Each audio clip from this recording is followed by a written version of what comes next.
Отрадно видеть достаточно большое количество ребят сегодня здесь. Подобные мероприятия, они формируют некий такой набор морально-волевых качеств.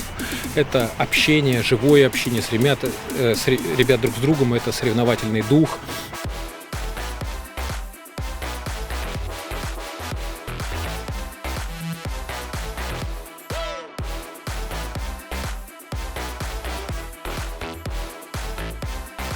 Это великолепное мероприятие. В этом году мы перезагружаем всю нашу патриотическое воспитание, все наше патриотическое воспитание с тем, чтобы сделать это веселым, интересным, интерактивным, по-настоящему живым